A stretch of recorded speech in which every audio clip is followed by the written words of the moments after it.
সকলকে স্বাগত জানিয়ে শুরু করছি নতুন আরেকটি ভিডিও।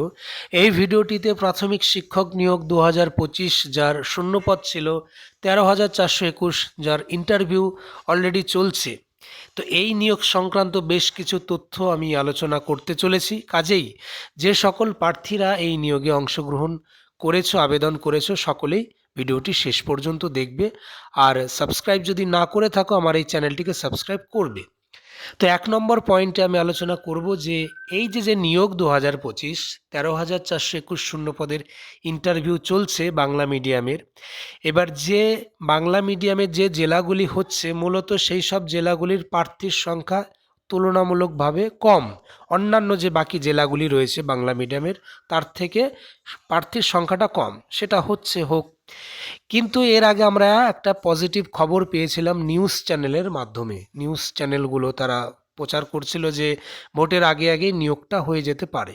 তো সেটাই আজকে আলোচনা করতে চলেছি যে কতটা সম্ভব। এই যে সামনে ভোট ঘোষণা হবে মার্চ মাসে, তো ভোট ঘোষণার পরবর্তীতে কিন্তু ইন্টারভিউ বন্ধ হয়ে যাবে।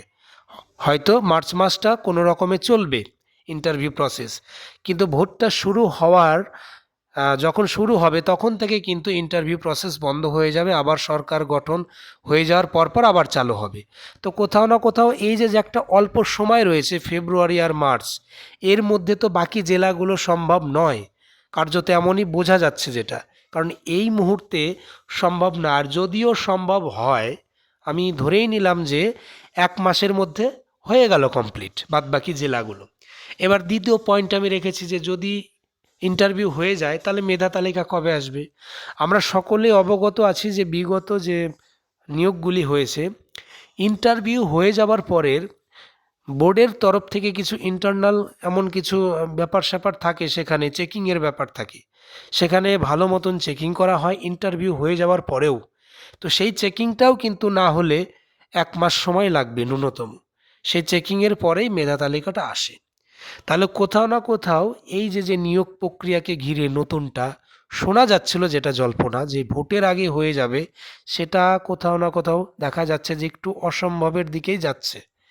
আর এখন যদি এই মুহূর্তে না হয় তাহলে সেই পুরনো যে নিয়মগুলি রয়েছে, অর্থাৎ পুরনো নিয়মে যেভাবে হতো প্রাথমিক শিক্ষক নিয়োগ, যে ফেব্রুয়ারি মাসে আমরা দেখেছি যে কাকতালীয়ভাবে যে জয়নিং প্রসেসগুলো সম্পূর্ণ করে পর্ষদ, তাহলে এই ফেব্রুয়ারিতেও আমরা ঘটনাচক্রে দেখলাম যে 20-22 ডিএলএড ব্যাচ তাদেরটা সম্পন্ন হলো, মানে জানুয়ারিতে মেধা তালিকা দিয়ে দিল। তার আগে 24-এ যেটা 9,533 একই নিয়োগ, সেটাও কিন্তু তাই, জানুয়ারিতে মেধা তালিকা আসলো, ফেব্রুয়ারিতে জয়নিং প্রক্রিয়া সম্পূর্ণ হলো। তার আগে যদি চলে যাই 16,500-এর ক্ষেত্রে, সেখানেও তাই। তাহলে এই ঘটনাটা যদি এবার ঘটে এই 13,421-এর সাথে, তাতে কেউ কিন্তু অবাক হবে না অতটা, কারণ এরকম সচরাচর আমরা দেখে এসেছি। তাহলে এটা যদি এখন ফেব্রুয়ারি হয় তাহলে তো সামনের 27-এর ইঙ্গিতটা হচ্ছে, 27 সালের ইঙ্গিত। ঠিক আছে, 27 সালের যে ফেব্রুয়ারি মাস, সেখানে হয়তো জয়নিং প্রক্রিয়া সম্পন্ন হয়ে যাবে। এইবার তাহলে এই যে 27 সালে যদি নিয়োগটা যায়, তার আগে আমরা সকলেই জানি কিছু কেস কিন্তু চলছে। প্রাথমিক মানেই যে কেস নেই তা নয়, হাইকোর্ট থেকে শুরু করে প্রশ্নভুল মামলা থেকে শুরু করে সুপ্রিম কোর্টেও আছে। তাই আমি লিখেছি যে 3 নম্বর পয়েন্ট, যে অনগোয়িং কেসের প্রভাব কি পড়বে এই নিয়োগে। দেখো, এটা বলা মুশকিল, কারণ কখন কোন কেস জাজমেন্ট দিয়ে দিচ্ছে। আর সুপ্রিম কোর্টে যেসব কেসগুলি আছে সেগুলোর জাজমেন্ট আসা মানে সেটা কিন্তু অক্ষরে অক্ষরে পালন করতে হবে, কিছু করার নেই। এবার অনেকেই ভাবছে যে 2014 সালের টেটকে ঘিরে একটা প্রশ্নভুল মামলা রয়েছে, সেটা কিন্তু কোনো একটা হিয়ারিংয়ে দেখা যাবে যে হঠাৎ করে একটা জাজমেন্ট দিয়ে দিল, বা জাজমেন্ট রিজার্ভ করে রাখলো, হয়তো কয়েকদিনের মধ্যে দিয়ে দিল। তো সেখানে যদি এরকমটা লিখে দেয় বা লিখে বসে যে অনগোয়িং যেটা চলছে সেখানে এদেরকে নিতে হবে, অংশগ্রহণ করাতে হবে, সেক্ষেত্রে তাহলে আরও একটা, মানে কি বলবো, প্রসেসটা আরও দেরি হয়ে যাবে। এবার কেস রয়েছে প্রচুর, এমনকি এনআইএস প্রার্থীদেরও কেস রয়েছে, সেটাও তাই। পরবর্তীতে যদি দেখা যায় যে কোনো একটা জাজমেন্ট আসলো তাদের ফেভারে গেল, আর এই নিয়োগের অংশগ্রহণ করার কথা বলা হলো, সেক্ষেত্রে তাদেরকেও আবার নিয়ে নিতে হতে পারে বা আবার প্রসেসটা ডিলে হয়ে যেতে পারে। তো এই নিয়োগ যত তাড়াতাড়ি সম্ভব হবে, সেটা যারা প্রার্থী আছো তোমরা তাদের জন্যও লাভ, এমনকি মানে কি বলবো, বেকার জীবন থেকে একটা চাকরি জীবনে যাওয়ার যে একটা দীর্ঘ যে সময়, তারও কিন্তু একটা অবসান হয়। কিন্তু বিভিন্ন কেস কাছারি থেকে শুরু করে বা একটা নিয়োগের প্রার্থী যদি বেশি হয়, বিশেষ করে এই নিয়োগটার প্রার্থীর সংখ্যা বেশি, যার ফলে এখানে পর্ষদের তরফ থেকে যদি বেশি পরিমাণে ইন্টারভিউতে ডাকা হয় তাতেও কিছুটা সময় লাগবে।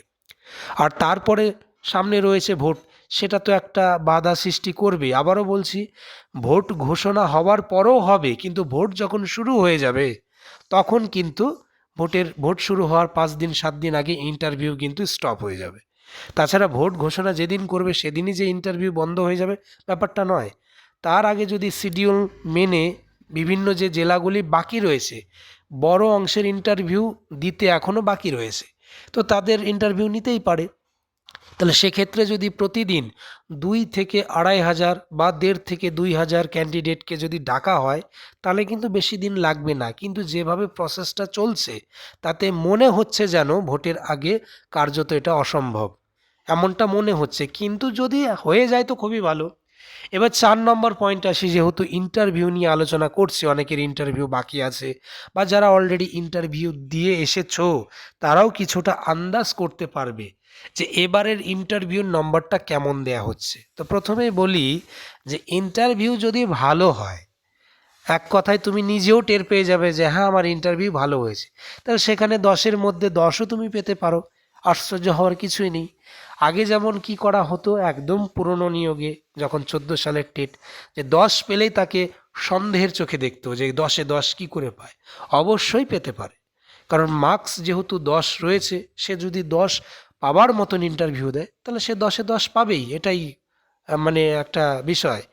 এইবার সে যদি দেখা গেল ইন্টারভিউটা খারাপ হলো, তাহলে সে তো 10-এর মধ্যে 4ও পেতে পারে, 10-এর মধ্যে 3ও পেতে পারে, এটা বলা যাবে না। ঠিক আছে? এইবার এই নাম্বারটার বিষয়, এই যে ইন্টারভিউয়ের যে ভালো নাম্বার পাওয়ার বিষয়টা নির্ভর করছে ডেমোতে। যে ডেমনস্ট্রেশন প্রক্রিয়াটা ওখানে দেয়া হয় সাবজেক্ট অনুসারে, সেটা আগের বারের নিয়োগে যে ঘটনাটা ঘটেছিল, এবার কিন্তু প্রায় অনেকটা বিপরীত ঘটছে। কেমন? হয়তো কিছু ক্যান্ডিডেটকে তাদের ইচ্ছা মতন করতে দিচ্ছে কিছু ক্যান্ডিডেট, আর বেশিরভাগ ক্যান্ডিডেটকেই কিন্তু সেখানে নির্বাচন করে দেয়া হচ্ছে যে তুমি এই সাবজেক্ট থেকে দাও, বা তুমি এই টপিকের এই বিষয়টা নির্দিষ্ট করে দেয়া হচ্ছে সেখানে। ইন্টারভিউ টেবিলে যেনারা ইন্টারভিউ নিচ্ছেন, যে স্যার ম্যাডাম, ওনারাই কিন্তু করে দেবেন এটা, যে এইটা করে দেখাও। কাজেই যাদের একটু কনফিডেন্স, আত্মবিশ্বাস একটু লো রয়েছে তাদের ক্ষেত্রে কিন্তু অসুবিধাটা হয়ে যাচ্ছে, বা যাদের একটু প্র্যাকটিস কম আছে, প্র্যাকটিস করেনি, তাদের ক্ষেত্রে কিন্তু অসুবিধা হয়ে যাচ্ছে। তারা কিন্তু সেই ডেমো শুরুই করতে পারছে না, বা যদিও শুরু করে, সেই যে ভালো যে শুরু, সেই শুরুটা কিন্তু করতে পারছে না। যার ফলে ওখানে আমরা জানি যে 5 নম্বর আছে, সেই 5-এর মধ্যে 4 পাওয়া বা 5-এ 5 পাওয়া, এই ঘটনাটা কিন্তু এবার কিছুটা হলেও কম দেখা যাবে, কিছুটা হলেও। কারণ আমরা এর আগের নিয়োগে, যে 11,765 2022-এর নিয়োগে, সেখানে আমরা অনেকেই দেখেছিলাম যে 5-এর মধ্যে 4 পেয়েছে, 4.5 পেয়েছে, এমনকি 5-এ 5 পেয়েছে অনেকেই, ডেমোতে এটা পেয়েছে। যার ফলে ইন্টারভিউটা মোটের ওপরে একটা 10-এর মধ্যে 8, কেউ 10-এর মধ্যে 9, কেউ 10-এর মধ্যে 10, এরকমটা অনেকেই পেয়েছে। এবার সেই সংখ্যাটা কিছুটা হলেও কমবে। আমি বলছি না যে একদম পুরো কমে যাবে, সামান্য হলেও কমবে। কারণ নাম্বারটা একটু চেপেই দেবে। কারণ এখানে নাম্বার চাপার বিষয়টা এই জন্যই বললাম, কারণ ডেমো যখন সে নিজের ইচ্ছা মতন যদি না করতে পারে, সেখানে কিন্তু ফুল মার্কস পাওয়াটা কঠিন। ঠিক আছে? তো কাজেই এই ডেমোর ওপরে জোর দিতে হবে। তোমাদের যাদের ইন্টারভিউ এখনও হয়নি, তারা বেশি করে এই ডেমোতে জোর দিতে হবে। তাছাড়া যে বাদবাকি ইন্টারভিউ প্রসেসটা রইল, বাদবাকি 5 নম্বর, সেখানে তুমি যতই ভালো দাও না কেন, সেখানে হয়তো 5-এর মধ্যে তুমি 4 পেলে বা 4.5 পেলে বা 5-এ 5ই পেলে, ডেমোটাই কিন্তু তোমাকে এগিয়ে নিয়ে যেতে সাহায্য করবে যদি ডেমোতে 5-এ 5 পাও। ঠিক আছে? তো মোটামুটি এই যে আমি 4টে পয়েন্ট আলোচনা করলাম, সেটা একদম চলতি নিয়োগকে ঘিরে। তবুও আমি বলবো যে এই ভিডিওটা আমার করার অর্থ কাউকে ডিমোটিভেট করার জন্য নয়, কারণ আমি জানি যে একটা বেকার জীবন কেমন। যত তাড়াতাড়ি নিয়োগ সম্পূর্ণ হবে, এতে যারা প্রার্থী আছো তাদের জন্যও ভালো, বা আগামীতে যারা হয়তো নিয়োগের আশায় আছে বা টেট পরীক্ষার আশায় আছে, তাদের জন্যও ভালো। আমি তো চাইছি এটা তাড়াতাড়ি হয়ে যাক, কিন্তু যে প্রসেসগুলো হচ্ছে, যেভাবে হচ্ছে, মনে হচ্ছে কার্যত ভোটের আগে কোথাও না কোথাও একটা কঠিন হয়ে যাচ্ছে এই নিয়োগের ব্যাপারটা। এইটাই আমি তুলে ধরলাম। এবার বাদবাকি তোমাদের যদি কোনো কিছু এই যে আলোচনার বাইরে কিছু যদি জানার থাকে, তাহলে অবশ্যই তোমরা কমেন্ট করতে পারো। আমি সেই কমেন্ট দেখে আমি তার উত্তর দেবার চেষ্টা করব। তবুও আমি বলব যে যারা এখনও আমার এই চ্যানেলটিকে সাবস্ক্রাইব করোনি, দয়া করে এই চ্যানেলটিকে সাবস্ক্রাইব করে এই রকম ধরনের যে ইনফরমেটিভ ভিডিও হয়, প্রাইমারি নিয়োগের রিলেটেড যে সমস্ত গুরুত্বপূর্ণ ভিডিও পেতে অবশ্যই চ্যানেলটিকে সাবস্ক্রাইব করে রাখো।